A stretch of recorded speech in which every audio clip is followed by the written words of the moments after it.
All right. All right. Let's take a look at well, let's do this one first. My truck won't start. Let's do this. And tell me, make sure tell me if you can see this. All right, so let me open up another window. You see the window I'm opening? Yeah. All right. Dies suddenly restarts, then dies after 3 seconds. It won't stay running. Okay, 2008 Toyota Tacoma died on the highway today. Just So he got a 2008. I got a 2017, but it might be the same type of problem. You know what I mean? Yeah. instantly died. Could not get it restarted. It's my son's truck. He could not get it restarted. It does start, but dies after 2 seconds. You heard that hesitation? Uh-huh. That's what mine is sounding like. So that You can rev it a little bit if you start it with the throttle halfway, the throttle pedal on. You can get a couple of revs out of it, but holding the pedal does absolutely nothing. So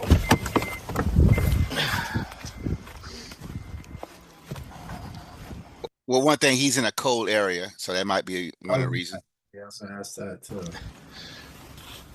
this is not the issue. I just went to pull this out to spray some starting fluid in there and see if there was a fueling problem, or some propane, sorry, and see if there was a fueling problem. There wasn't, but this, I don't know what this is. This is just a vacuum. It's probably the what do you call it? Positive crankcase PCV valve. So I just got to replace that. That is not the issue. Unplug the MAF sensor right here on top. Let's see if we can get it running a little better. If it does run for a little longer this time.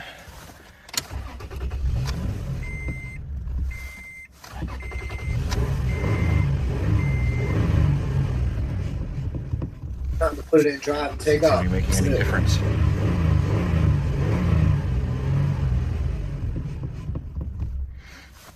So it's not the MAF sensor, I don't think. Back in 1 second. A little pin in the middle would go up and change. I'm assuming. I'm skipping forward a little bit. See what he's getting. Move in and out, but remove. Yes. Sorry about that. Holding out too much for this, but hopefully.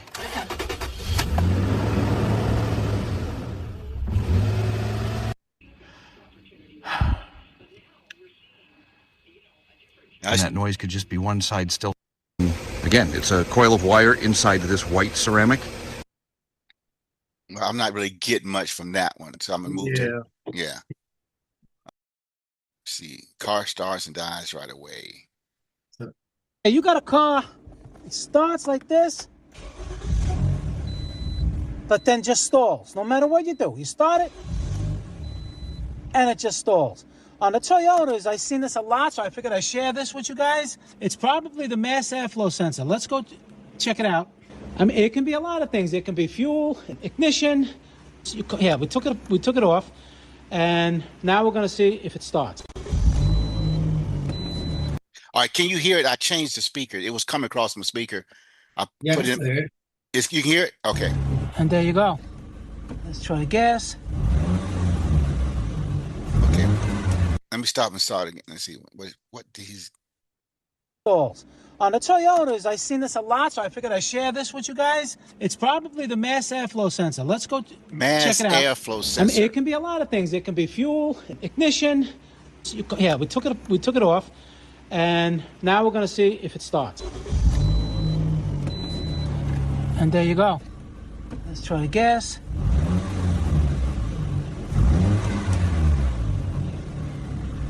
All right, let's indeed confirm that by plugging it back in. Okay, that's on the top of there. All right, let's see if the car likes it.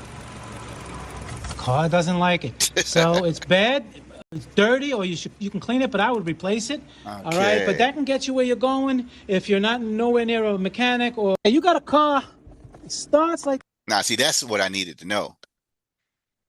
Yes, air. Yeah. So, and that's something I can do. You know what I'm saying? Because that's what I'm sitting at there, just got some gas before I call you. And I'm sitting there, and it turned over just like that, but then it like choked out. So that makes sense. The airflow mass airflow filter. So YouTube it. I'll be YouTubing everything I don't know. Sensor, yeah. Yeah. So this is, see about this one. Start the car. Can be started successfully. But as soon as I let go of the accelerator, the engine stalled immediately. Let's fix this glitch.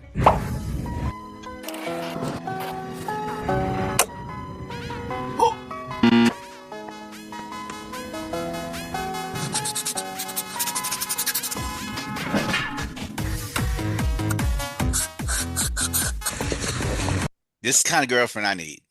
Yeah. Which part? Don't talk English? Huh? Which part? Don't talk English or?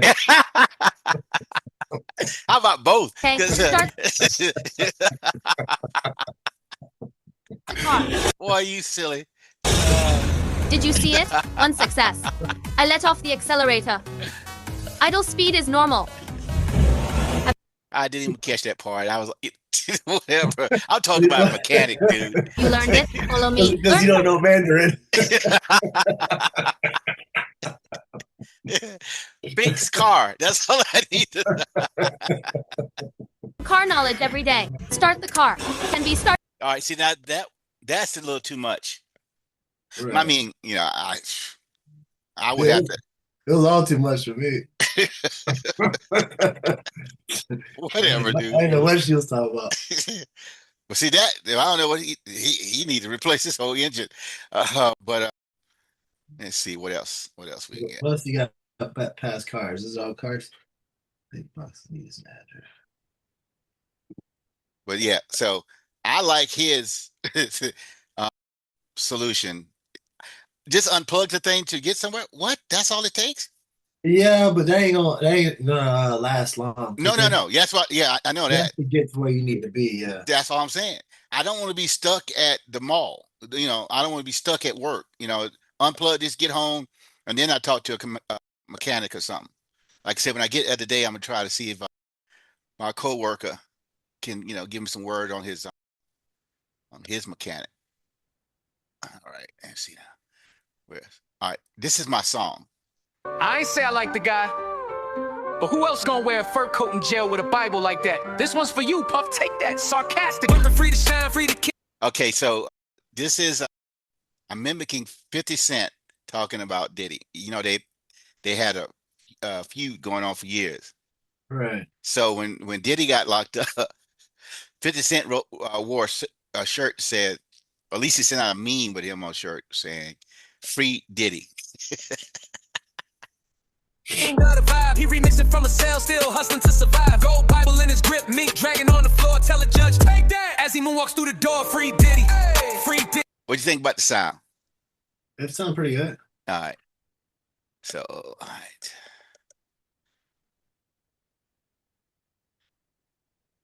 Engine. Now this is old Cat. Old Cat Williams. CNN refuses to have this comedian back on after this one. We used to seeing people be wrong. We ain't never seen nobody be this wrong. CNN was wrong. CNN was talking big shit before the election. They had the map up, had all the states highlighted and shit. They was talking big shit. There's no way that Trump can win this unless he wins here, and here. That came back from commercial, they was sweating and crying and shit.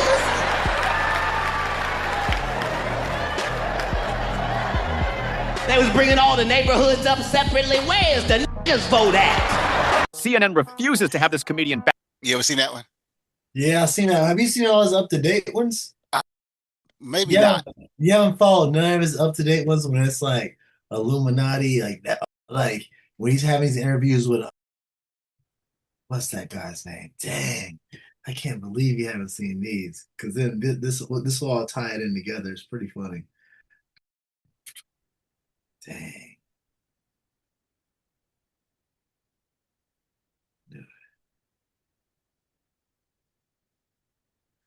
Dang, you got Cat. He's been going off. He's been saying so much stuff about so many people lately. Oh man, this Cat. What's this dude? It's Cat Williams and all the Shannon Sharp Oh interviews. yeah, yeah, yeah, yeah, yeah. Oh, I seen that one. Can you Oh see? no, it's way yeah, it's that, and then he just kept going with different. You saw this one, Yeah, he was doing so many different interviews with people, and then saying funny stuff that was correlating a lot of things. Yeah, it was weird. It's hard. It's hard to tell like what's yeah, yeah, yeah, yeah. true I, and false or it's what. yeah. You know? I mean, you can't take it all in a Uh, he was right about when he was on the Shannon Sharp show. He was right about a lot of stuff, personal experience. Now, I don't believe that he reads 1,000 books a year. No. That's what he said on Shannon Sharp. So it's like, come on, cat, keep it real. But the other stuff, when he talked about these comedians, he was bringing it out, and the next year, the truth came out. So that was like, wow, he connected the dots pretty good.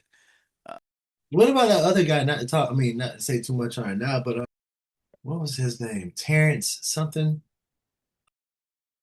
Dang, that's another good one to talk about. I mean, at a different time, of course, or whenever. Terrence, he was an actor, and then he did a Joe Rogan. He did a Joe Rogan podcast. He was a light-skinned African American actor, uh-huh. and he, turned genius. And Oh, well, I know, I know his, you're talking his about. name Yeah, is Terrence Howard. yeah, yeah, yeah. I, Yeah, I, I he's got my another. thoughts on him. Yeah, he's another good one to talk about at some point. I'm just thinking out loud on a Yeah, few. yeah, yeah, yeah. I, I, he conflates things. Yeah, Okay, so certain things like math has rules, and he want to go against certain rules, which is fine. But the way he bringing it about is more like spiritual to me. right. What I'm saying? So, uh, yeah, we'll see if he right. Let's see. Just pull up a couple of them, and he was on this show too. What is now? This is pull him up a second. We don't have I to. recently learned I got name checked by. All right, you know who this guy is? His name should come Yeah. up in a minute. Uh, Neil deGrasse Tyson. I disagree with I it. do. Yeah, I disagree with him on a lot of things. His science is science, but the problem with scientists, they and I have to get this other video show you. They subtly lie to you because a theory is not necessary. It provides evidence. I mean, within the theory, they go for the evidence.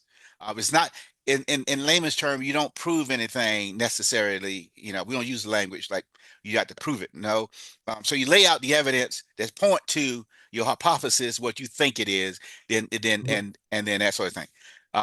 So he's going to go on Terrence Howard. You want to watch a few minutes of this? Yeah, Uh, we can do it. yeah, it's 17 minutes, but we don't have to see all of it. Yeah, that's too much.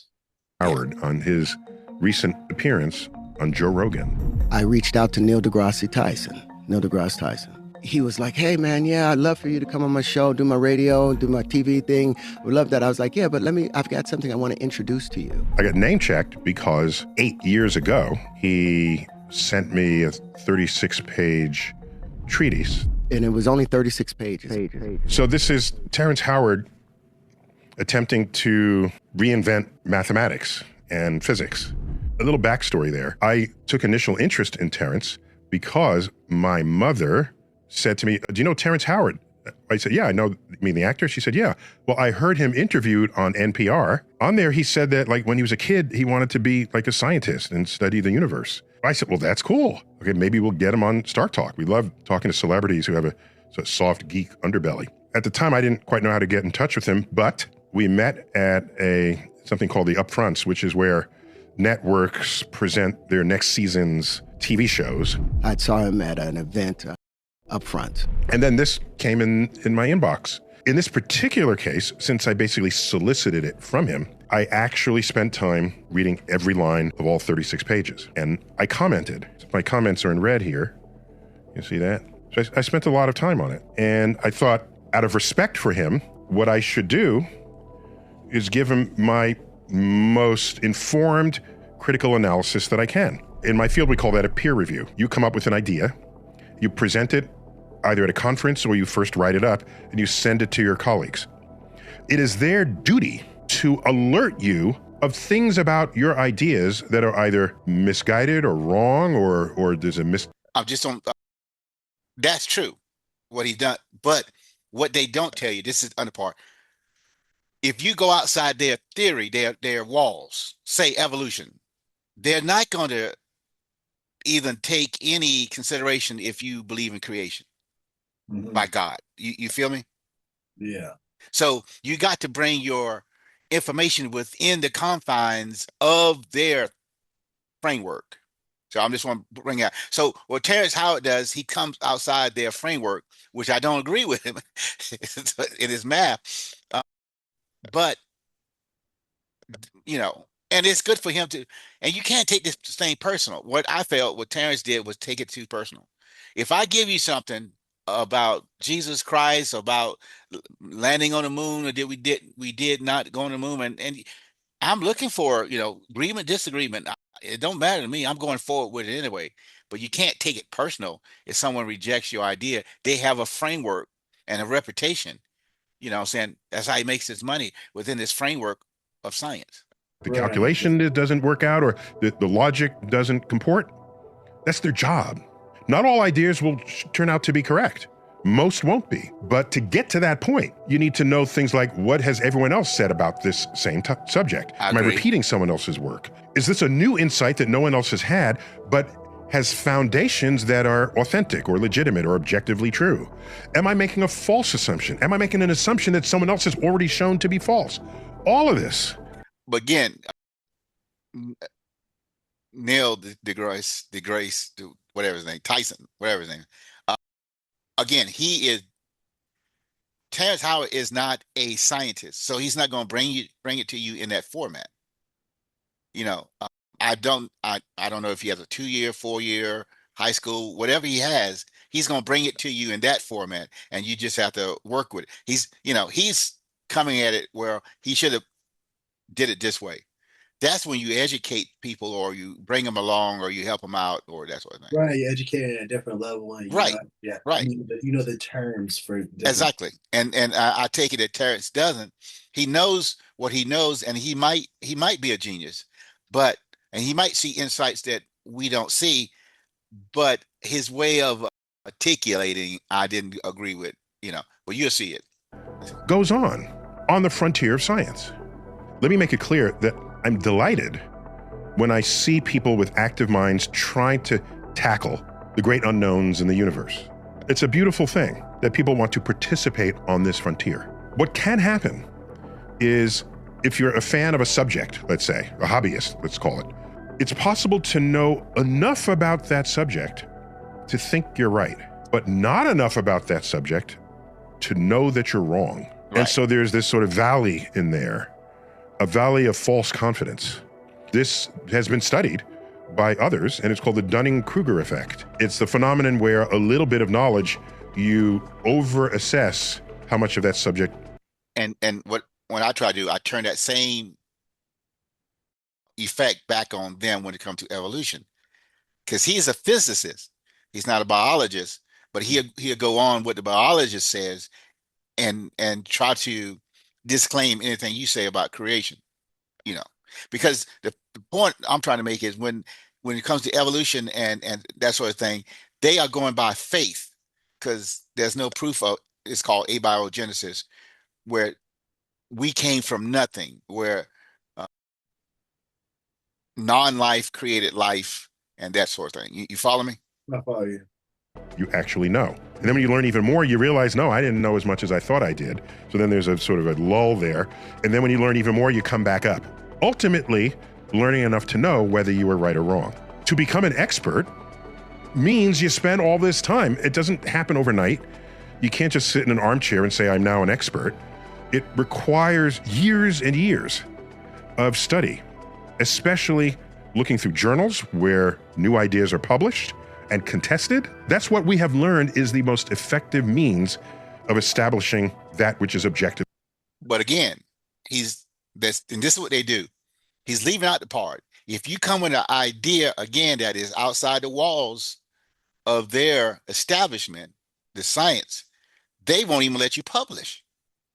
Mhm. See what I'm saying? So he's right, but again, they're sly and they're wrong because they know, atheists and agnostics, you cannot let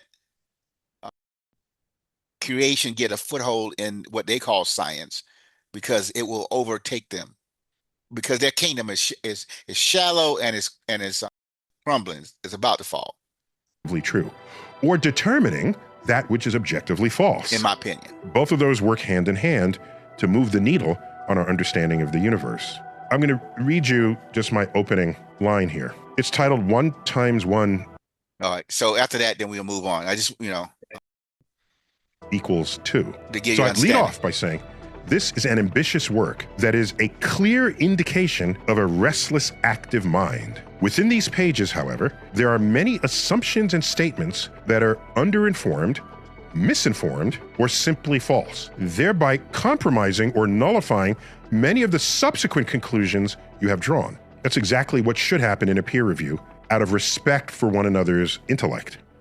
It opens with a quote from Terence. It can never occur that the square root of a given number, when added to itself, is greater than the initial number squared, for that would expose a loose thread within the fabric of our understanding, a loose thread capable of unraveling the very ground rules of mathematics. That's a bold statement. So then I just say, this opening thesis is false. There are plenty of examples of this that have escaped your attention. His statement is shown to be false for every number that's less than 1 and greater than 0. For example, the square root of 0.64 is 0.8. 0.8 is bigger than 0.64, and it's a larger number than the original. And 0.64 squared equals 0.4096, a smaller number than the original. To the extent that the next 35 pages depends on your stated thesis, this fact undermines your claims and assumptions and conclusions. Now, like I say, when it comes to that, I agree with him, and they far above my head when it comes to math. So, but that math is not what I'm talking about when I challenge them on evolution. You follow me? Mm-hmm. So that's one of the things. So I knew he was talking about. What about what? Let's see. This might be Terrence with this. Yeah. He was saying is incorrect. We're going to get into something about multiplication, where Terrence has an issue with multiplication. I don't have an issue with multiplication either. Well, then 1 times 1 is what? 1 times 1 should equal 2.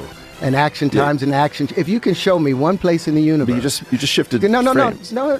Show me one place in the universe. One natural observable phenomenon where 1 times 1 equals 1, where an action times an action doesn't have a reaction. So what about what? That's why I disagree with him. Math is math.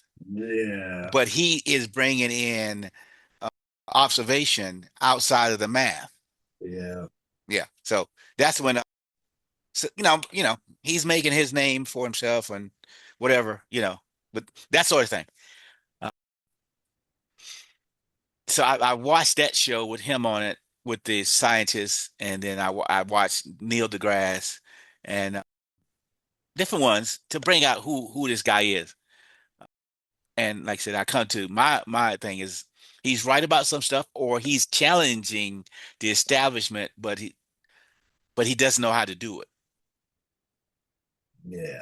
He says it's not true All right, there's one more. This is another guy that's talking about it. that if you have $1 times $1, you get $1. And he's correct. $1 times $1 doesn't equal $1. However, okay, let me say it like this. $5 times $1 does not equal $5. But 5 times $1 equals $5. If you have 2 apples and someone multiplies your apples by 3, then you have 6 apples. But if you have 2 apples and someone multiplies your apples by 3 apples, you have WTF amount of apples. Like he says, it's not true that if you have $1 times $1. That was another one getting on his math. But, Yeah. Any other topics you want to run through, run on? No, not really. Yeah, like I said, I'm just trying to still get the feel of all that, Right. all these different ones. 'Cause there's so much. There is so much and so many different topics to talk about. Yeah. Yeah. And like I said, it's all about having fun. And we learn as we go, and that's a good thing. And then we share what we know. Like I said, I can't match him in his math, but his interpretation of it, that's the thing. For me, math is math, but he is going beyond the math, and he's his categories of what he's talking about, he changes during the conversation. If I talk about apples and you're talking about oranges, and each one have different properties, then we're not going to be talking about the same thing. And that's what I see that he's doing. Yeah. There's one last, and you if you want to, we can end it. Centrically drawn together through electricity. That weak force is an equal force to electricity. Terrence, let me ask you a question. That's what I feel. I'm taller than Joe. Right. All right, that's another thing. I don't know if you ever heard him. I don't believe he believes in gravity like we believe in gravity. No, yeah, he doesn't. Yeah, so let's go back a little bit. Was concentrically drawn together through electricity. That weak force is an equal force to electricity. Terrence, let me ask you a question. That's what I feel. I'm taller than Joe. Right. Imagine I challenge Joe to a fight. What do you think happens next?